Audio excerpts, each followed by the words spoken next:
नमस्कार विद्यार्थी मित्रांनो, स्वागत आहे तुम्हा सर्वांचं महा एक्झाम पॉईंट या आपल्या एज्युकेशनल यूट्यूब चॅनलवरती।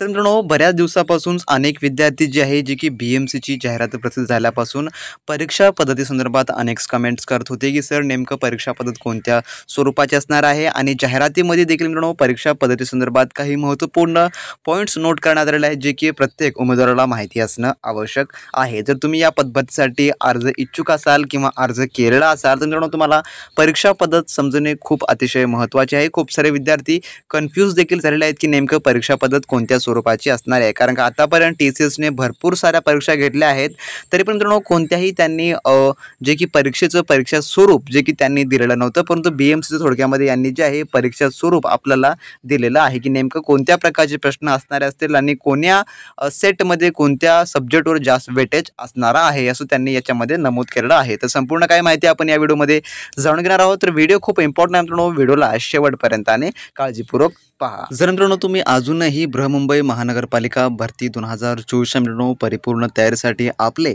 TCS पॅटर्न आधारित मित्रांनो एक्सपेक्टेड क्वेश्चनचे टेस्ट प्लस मित्रांनो तुम्ही नोट्स किंवा ई-बुक जर अजूनही मिळवत असाल मित्रांनो लगेच तुम्ही आपल्या व्हॉट्सअप सेलरशी कॉन्टॅक्ट करून मित्रांनो ते सर्व काही मिळून घ्या, ज्याची लिंक तुम्हाला खाली मित्रांनो डिस्क्रिप्शन बॉक्समध्ये मिळेल, ज्यामध्ये मित्रांनो तुम्हाला संपूर्ण काही A to Z TCS pattern आधारित अभ्यासक्रम मिळणार आहे, ज्यामध्ये सामान्य अध्ययन, इंग्रजी व्याकरण, मराठी ग्रामर आणि बुद्धिमत्ता चाचणी या सर्व विषयाची मित्रांनो तुमची परिपूर्ण एकूण 200 गुणांची मित्रांनो तयारी होऊन जाणारी असेल, ज्यामध्ये मित्रांनो TCSच्या आपण अतिसंभाव्य प्रश्नांचा समावेश केलेला आहे, जे की प्रिव्हियस TCS जेवढ्याने एक्झाम घेतली आहे त्यामधल्या आपण सर्व प्रश्नांचा यामध्ये इन्क्लूड केलेला आहे। आणि त्यासोबतच महत्त्वाच्या चालू घडामोडी देखील जी BMCचा अभ्यासक्रम आहे, BMC रिलेटेड संपूर्ण माहिती देखील आपण त्यामध्ये कव्हर केली आहे। त्यासोबतच कमी वेळेत संपूर्ण काही मित्रांनो तयारी त्याद्वारे तुमची होऊन जाणारी असेल। PYQ प्रश्नांचा देखील आपण त्यामध्ये समाविष्ट केलेला आहे, ज्यामुळे ज्या विद्यार्थ्यांनी अजूनही आपले एक्सपेक्टेड क्वेश्चनचे टेस्ट किंवा तुम्ही नोट्स मिळवत असाल तर लगेच व्हॉट्सअपशी कॉन्टॅक्ट करून मिळवून घ्या। सर्व काही मित्रांनो तुम्हाला सॉफ्ट कॉपीच्या माध्यमातून लगेच 5 मिनिटाच्या आत तुम्हाला व्हॉट्सअपवरती मित्रांनो ते मिळणार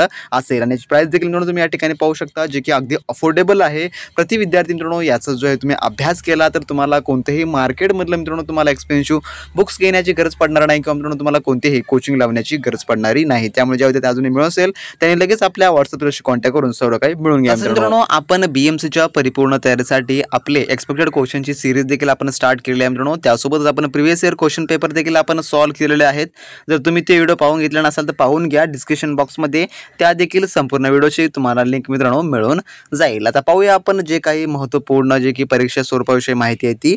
यामध्ये विषय असा म्हटला आहे की MCQवर आधारित परीक्षांमध्ये अनिवार्य कालमर्यादा विभागाचा समावेश करणे, जो की introduction of mandatory time bound section in MCQ based examination regardings असं जे या ठिकाणी आहे। तर पाहूया आपण काय आहे त्यामधला मुद्दा, जो की पहिला आहे BMCने संगणक आधारित प्लॅटफॉर्मवर आयोजित केलेल्या सर्व MCQ आधारित परीक्षांमध्ये अनिवार्य कालमर्यादा विभाग लागू करण्याचा निर्णय घेतला आहे। परीक्षा प्रक्रियेदरम्यान उद्भवणाऱ्या धोक्याच्या पार्श्वभूमीवर परीक्षेची सुरक्षा आणि महत्त्व वाढविण्यासाठी हा उपाय लागू करण्यात आला आहे। म्हणजे की परीक्षेचा विभाग म्हणजेच काय, जसं की तुम्हाला GKचे 25 क्वेश्चन आहेत, मॅथ्सचे रिझनिंगचे 25 क्वेश्चन आहेत, इंग्लिशचे 25 क्वेश्चन आहेत आणि मराठी ग्रामरचे 25 क्वेश्चन आहेत। तर इथे हा 25 क्वेश्चनचा हा एक विभाग बनणारा आहे। तर त्या विभागाच्या जे की परीक्षेच्या कालमर्यादेवर आधारित म्हणजे की वेळेवर जे आहे या ठिकाणी थोडक्यामध्ये काही मर्यादित जे की नियम लागू करण्यात आलेले आहेत। त्यानंतर दुसरा पॉईंट म्हणलेला आहे, या परीक्षांमधील प्रश्नपत्रिका विविध कालमर्यादित गटांमध्ये विभागल्या जातील। उदाहरणार्थ BMCD जे ADची जी एक्झाम झाली BMCची परीक्षेत प्रश्नपत्रिकेत 4 कालमर्यादा विभाग जसं की ABCD असल्यास प्रत्येक विभागात 25 प्रश्न असतील आणि 25 मिनिटाचा वेळ दिला जाईल। आधीच्या विभागासाठी दिलेला वेळ पूर्ण केल्याशिवाय उमेदवारांना पुढील विभागात जाता येणार नाही। म्हणजेच की जसं की तुम्ही सुरुवातीचा तुमचा सेक्शन GKचा असेल, ज्यामध्ये तुम्हाला सेट कोड Aचा क्वेश्चन पेपर आला असेल, सेट कोड Aच्या पेपरमध्ये जर समजा पहिले 25 क्वेश्चन हे GKचे असतील तर तुम्हाला त्यामध्ये 25 मिनिटं पूर्ण केल्यानंतरच तुम्हाला दुसऱ्या सेक्शनला जे की त्या ठिकाणी जाता येणार असेल। तर डायरेक्टली तुम्ही असं म्हणाल की सर मी पहिला बुद्धिमत्ताचे प्रश्न सोडवतो, पुन्हा मग इंग्लिश सोडवतो, पुन्हा मराठी सोडवतो, मग पुन्हा GK काढतो, असा काही त्या ठिकाणी प्रकार घडणार नाही आहे।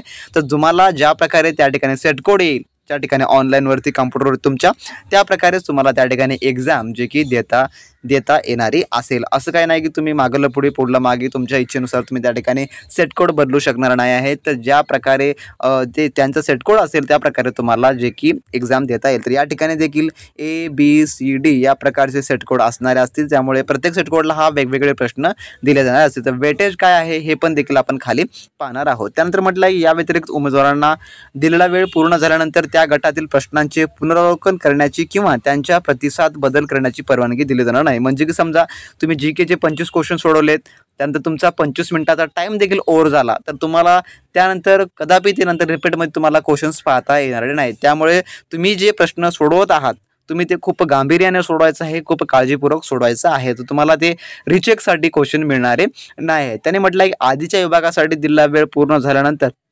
पुढील विभागातील प्रश्न आपोआप सुरू होतील. म्हणजे की तुमचे GKचे समजा 25 मिनिटं संपले, त्यानंतर दुसरा सेक्शन आपोआप स्टार्ट होणार असेल, जो काही मॅथ, रिझनिंग, इंग्लिशचा असेल. तर तुम्हाला या ठिकाणी वेळेची खूप खबरदारी घ्यायची आहे. टाईमचं मॅनेजमेंट खूप इम्पॉर्टंट आहे. जर टाईम मॅनेजमेंट नसेल तुमच्याकडे तर तुम्हाला मित्रांनो या ठिकाणी टाईम मॅनेजमेंट पद्धत देखील शिकणं आवश्यक आहे. आणि जर तुम्ही आपल्या टेस्ट सिरीजचा जर अभ्यास केलात तर मित्रांनो तुम्हाला टाईम मॅनेजमेंटची देखील पद्धत तुम्हाला त्यामध्ये समजून जाणारी असेल. त्यानंतरचा आहे जो की पुढील तिसरा मुद्दा, उमेदवारांनी प्रश्न सोडवण्याचा प्रयत्न केला असावा नसो असा कोणताही प्रश्न पुनरावलोकनासाठी चिन्हांकित करण्याचा पर्याय दिला जातो. याचा अर्थ असा की उमेदवाराने चिन्हांकित केलेले प्रश्न हे त्या विभागासाठी दिलेल्या वेळ संपण्यापूर्वी उमेदवार पुन्हा पाहू शकतो. म्हणजेच की जसं की तुम्ही 25 प्रश्न सोडवलात, त्यापैकी तुम्ही समजा 15 अटेम्प्ट केली, तर 15 अटेम्प्ट केल्यानंतर तुमच्याकडे 25 मिनिटापैकी काही तुम्ही 20 मिनिटात ते क्वेश्चन अटेम्प्ट केला, तर पुढील 5 मिनिटामध्ये तुम्ही ते सर्व काही प्रश्न रिचेक करू शकता. तर रिचेक करण्याचा तुमच्याकडे एक चान्स आहे. परंतु समजा एक वेळेस टाइम संपला तर पुन्हा नंतर तुम्हाला ते रिचेक करता येणार नाही. थोडक्यामध्ये हे त्यांनी या ठिकाणी म्हटलेलं आहे.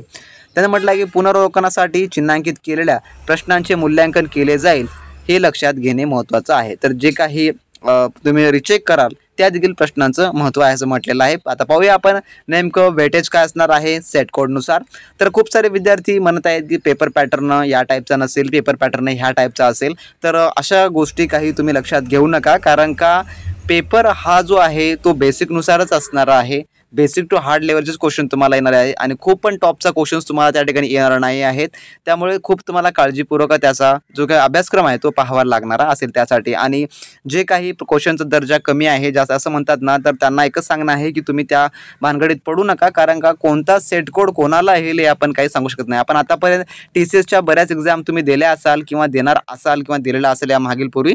तर TCS जो आहे जो की प्रत्येक सेट कोड असा काय नाही शिफ्ट की एखादी शिफ्टला हार्ड क्वेश्चन विचारते तर एखाद्या शिफ्टला खूप इझी क्वेश्चन विचारते, परंतु जी त्यांची नॉर्मलायझेशनची पद्धत आहे त्यामध्ये सर्व विद्यार्थ्यांना ते एका रांगेत आणतात. त्यामुळे प्रश्न हे तुम्हाला कोणत्याही स्वरूपाचे येऊ शकतात. त्यामुळे तुम्हाला प्रत्येक प्रश्नांचा अभ्यास असणं आवश्यक आहे. जसं की या ठिकाणी तुम्ही पाहू शकता सेट कोड दिलेले आहेत यांनी ग्रुप नेम ग्रुप ABCD. तर यापैकी तुम्हाला कोणताही सेट कोड येऊ शकतो, ज्यामध्ये मराठी ग्रामरचा जो सेट कोड त्यांनी A मध्ये म्हटलेला आहे की मराठी ग्रामरचे फक्त 6 क्वेश्चन येतील. B मध्ये देखील समजा तुम्हाला गट Bचा आला पेपर ग्रुप म्हणजे की सेट कोड Bचा, त्यामध्ये देखील 6 क्वेश्चन असतील. C ला देखील 6 क्वेश्चन असतील मराठी ग्रामरचे, परंतु D ला 7 क्वेश्चन असणारे आहेत. त्यानंतर इंग्लिशमध्ये काय म्हटलेलं या ठिकाणी पाहून घ्या. इंग्लिश ग्रामरचे ज्यामध्ये A सेट कोडसाठी 6 क्वेश्चन असतील.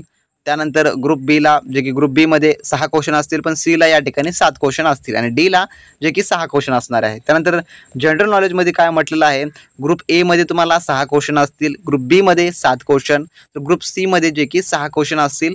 त्यानंतर आहे D मध्ये 6 क्वेश्चन असतील. त्यानंतर इंटेलिजन्सी टेस्टमध्ये बौद्धिक चाचणीमध्ये ग्रुप A मध्ये या ठिकाणी 7 क्वेश्चन आहेत, तर ग्रुप B मध्ये 6 क्वेश्चन आहेत, ग्रुप C मध्ये 6 क्वेश्चन आहेत, तर ग्रुप D मध्ये 6 क्वेश्चन आहेत. असं जे या ठिकाणी सेट कोड दिलेला आहे आणि ज्या सेट कोडचा तुम्हाला पेपर येईल त्यामध्ये या प्रकारचा प्रश्नांचा वेटेज असणारा आहे. तर तुम्ही या ठिकाणी आपण घरी बसून तर डिसाईड नाही करू शकत की आपल्याला कोणता सेट कोड येईल. त्यामुळे आपला प्रत्येक स्वरूपाच्या प्रश्नांचा अभ्यास असणं आवश्यक आहे. मराठी ग्रामरचे 6 क्वेश्चन आले ग्रुप A मध्ये, तर ते 6 क्वेश्चन कोणत्या प्रकारचे असतील हे देखील आपण डिसाईड नाही करू शकत की नामावर येतील का व्याकरणावर येतील, समासावर येतील, अशा प्रकारचे अनेक आपल्या प्रश्न असतात. त्यामुळे आपण जर समजा प्रत्येक टॉपिकचा अभ्यास केला तर आपल्याला त्यापैकी कोणत्या टॉपिकवर जर समजा प्रश्न आला तर आपण त्याचं उत्तर जे आहे 100% ॲक्युरेट पद्धतीने निवडू शकतो.